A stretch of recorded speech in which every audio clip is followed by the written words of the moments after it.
Welcome to episode 27, featuring 11 poems by Rainer Maria Rilke. You're listening to the Sacred Poetry Podcast, brought to you by Whole Self Healing Center. Thank you for tuning in. We're celebrating National Poetry Month each day this April, featuring audiobook selections from the 1989 anthology of sacred poetry, edited by Stephen Mitchell, The Enlightened Heart. Today is April 27th, 2022. The central event in German poet Rainer Maria Rilke's life occurred at the age of 37 in 1912, when a voice spoke to him the beginning lines of the great Duino elegies. He went on to write many more over the course of the next decade, caught up in a hurricane of the spirit, as if taking dictation, often in a single breathless obedience. Here are 11 translations from German by Stephen Mitchell. Rainer Maria Rilke, read by Stephen Mitchell. Buddha in glory, center of all centers, core of cores, almond self-enclosed and growing sweet. All this universe, to the furthest stars and beyond them, is your flesh, your fruit. Now you feel how nothing clings to you. Your vast shell reaches into endless space, and there the rich, thick fluids rise and flow, illuminated in your infinite peace. A billion stars go spinning through the night, blazing high above your head. But in you is the presence that will be when all the stars are dead.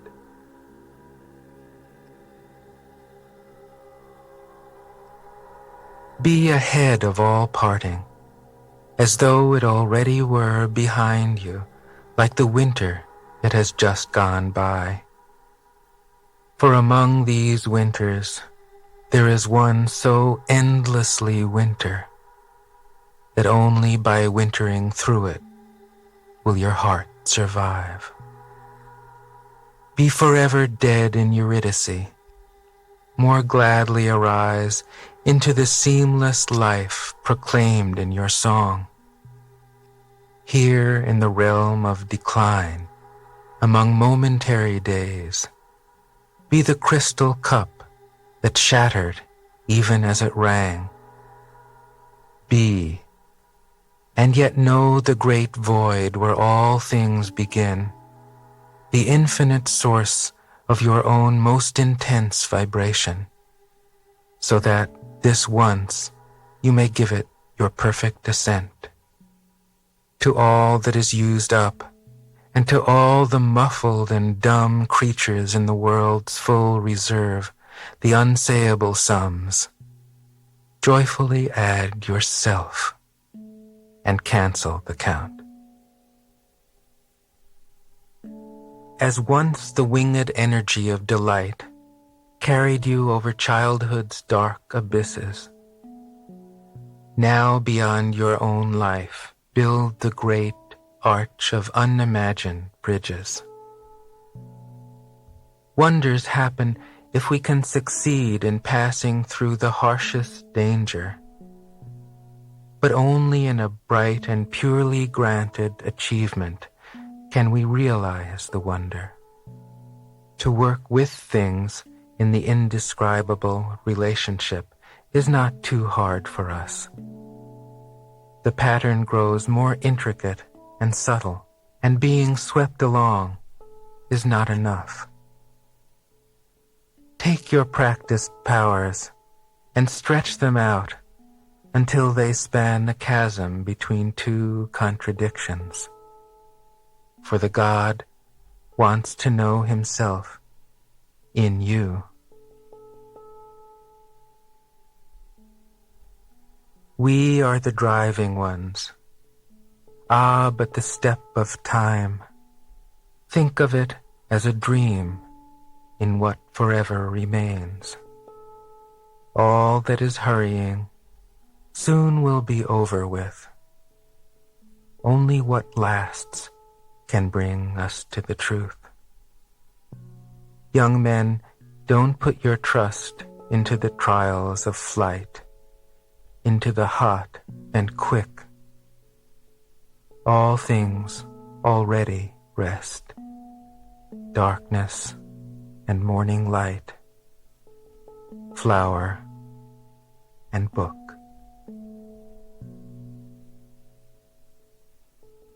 Call me to the one among your moments that stands against you ineluctably, intimate as a dog's imploring glance, but again, forever, turned away when you think you've captured it at last. What seems so far from you is most your own. We are already free, and were dismissed where we thought we soon would be at home. Anxious, we keep longing for a foothold. We at times too young for what is old, and too old for what has never been. Doing justice only where we praise, because we are the branch, the iron blade, and sweet danger ripening from within. The seventh Duino Elegy.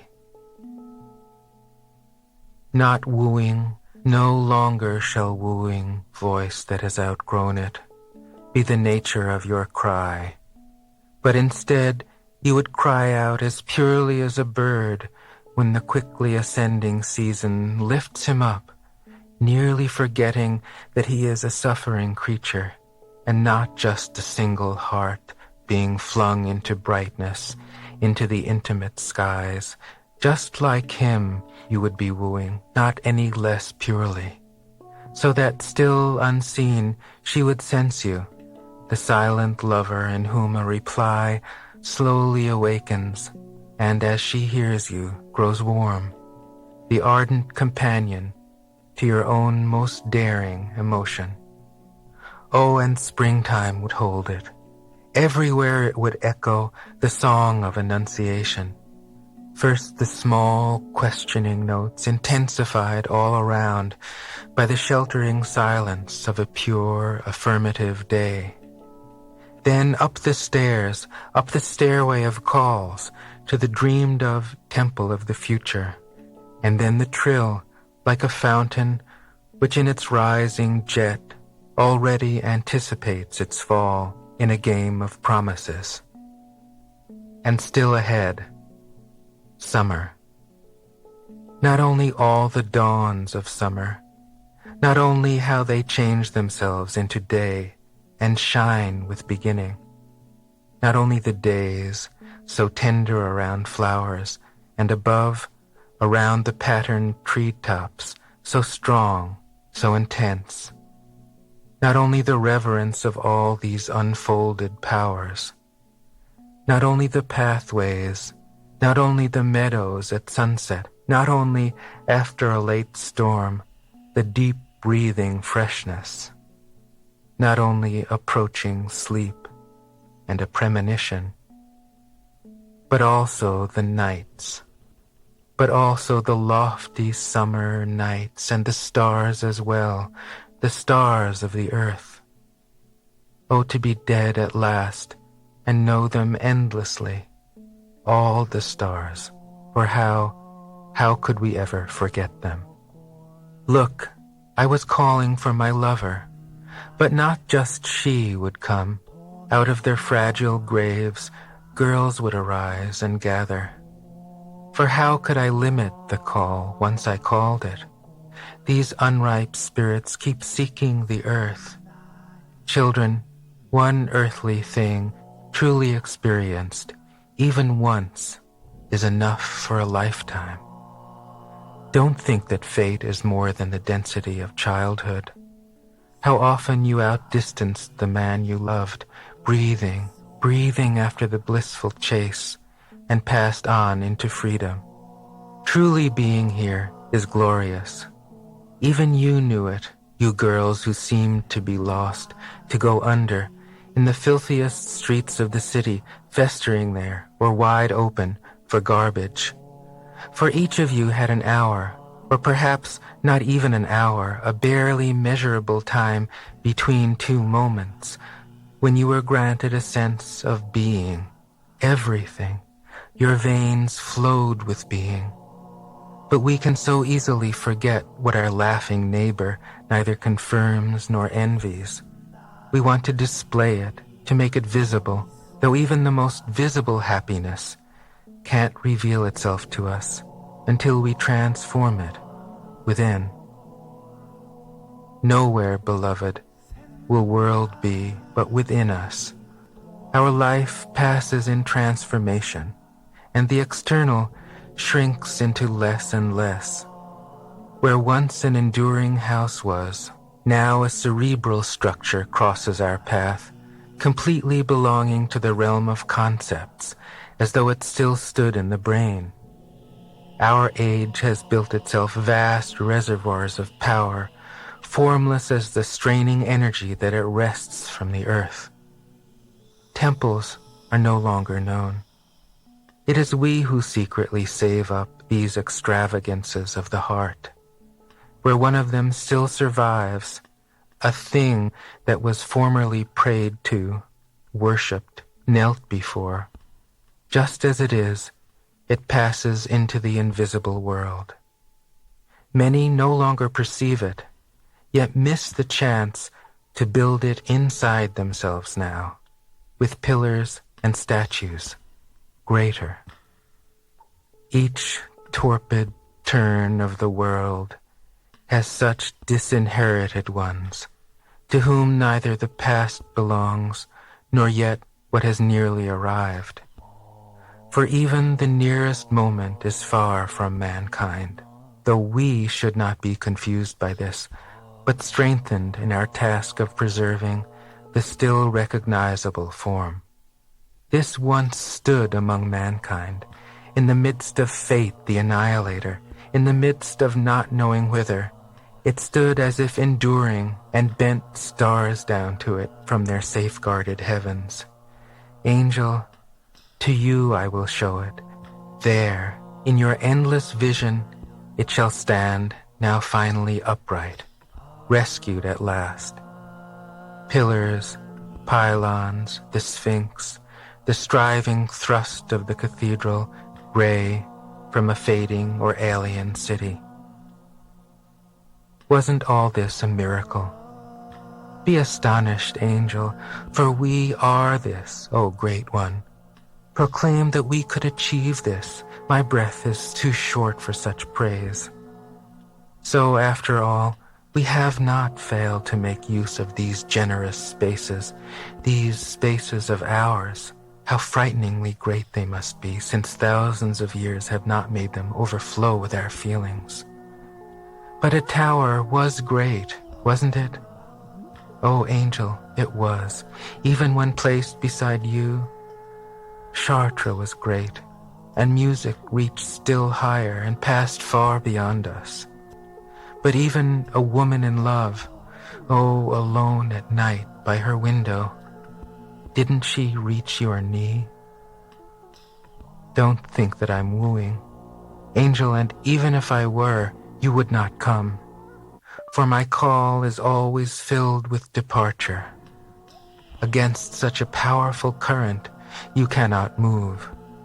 Like an outstretched arm is my call, and its hand, held open and reaching up to seize, remains in front of you, open as if in defense and warning, ungraspable one, far above.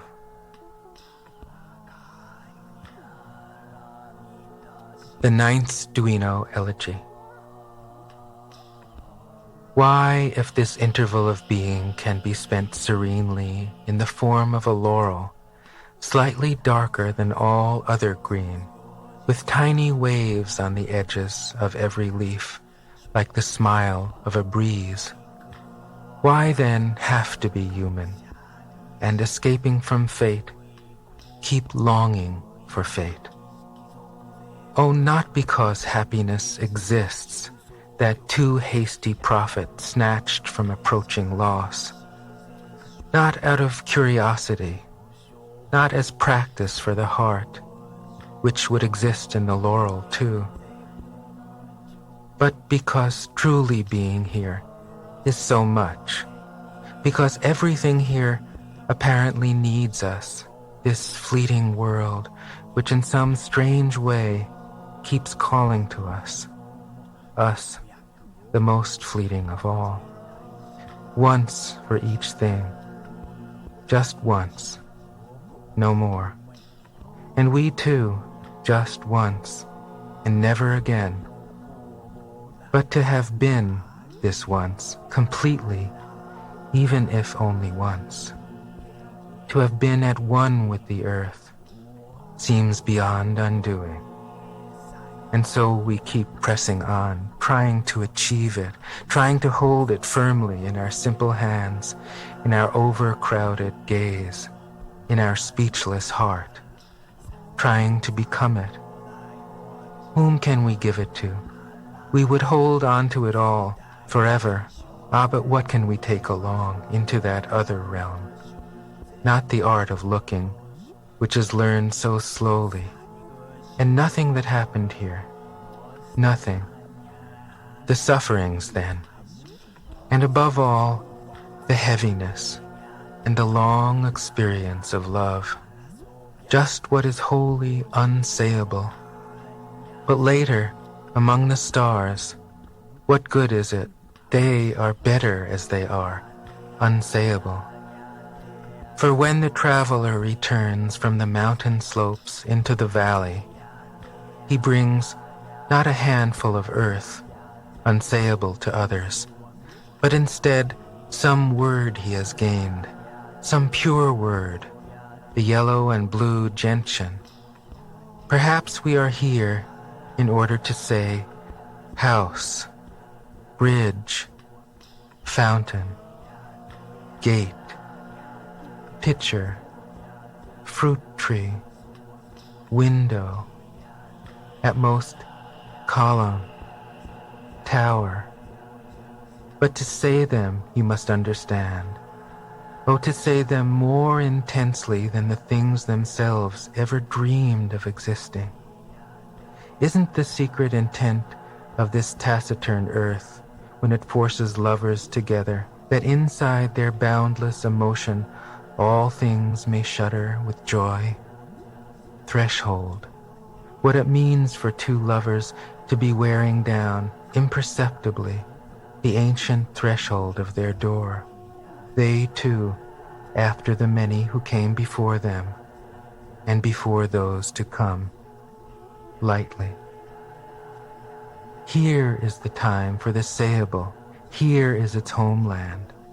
Speak and bear witness. More than ever, the things that we might experience are vanishing, for what crowds them out and replaces them is an imageless act, an act under a shell which easily cracks open as soon as the business inside outgrows it and seeks new limits.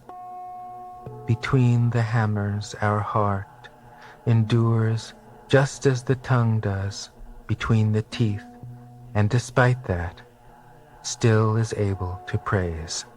Praise this world to the angel, not the unsayable one.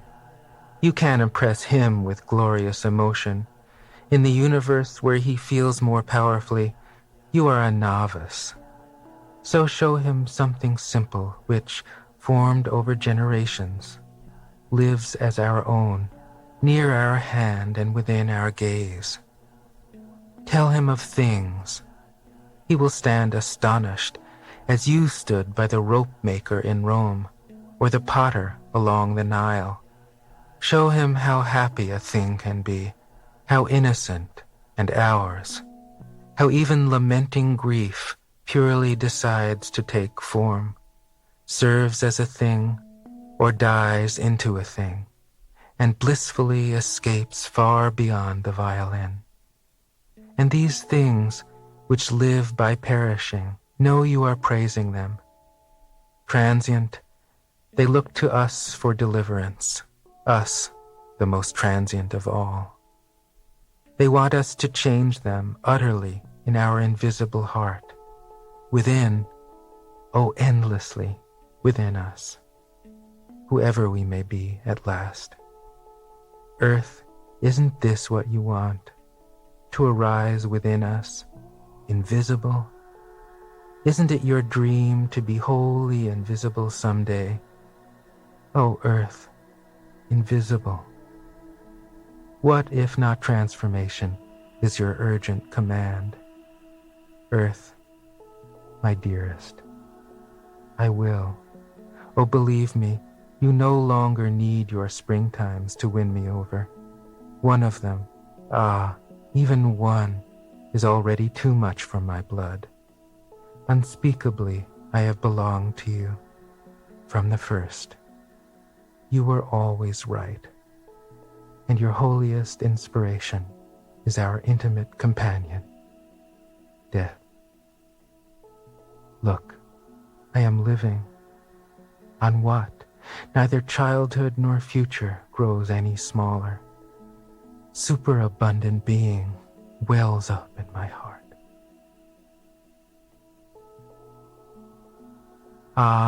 Not to be cut off. Not through the slightest partition, shut out from the law of the stars. The inner, what is it if not intensified sky, hurled through with birds and deep with the winds of homecoming? Dove that ventured outside, flying far from the dovecote, housed and protected again, one with the day, the night, knows what serenity is, for she has felt her wings pass through all distance and fear in the course of her wanderings. The doves that remained at home, never exposed to loss, innocent and secure, cannot know tenderness. Only the one back heart can ever be satisfied, free through all it has given up, to rejoice in its mastery. Being arches itself over the vast abyss. The ball that we dared, that we hurled into infinite space. Doesn't it fill our hands differently with its return, heavier by the weight of where it has been? Silent friend of many distances, feel how your breath enlarges all of space. Let your presence ring out like a bell into the night. What feeds upon your face grows mighty from the nourishment thus offered. Move through transformation, out and in. What is the deepest loss that you have suffered? If drinking is bitter, change yourself to wine. In this immeasurable darkness, be the power that rounds your senses in their magic ring, the sense of their mysterious encounter. And if the earthly no longer knows your name, whisper to the silent earth, I am flowing. To the flashing waters say, I am.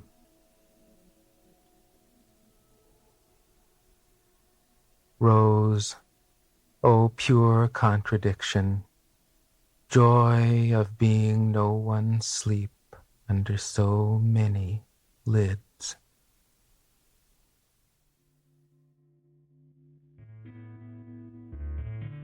You're listening to the Sacred Poetry Podcast, brought to you by Whole Self Healing Center.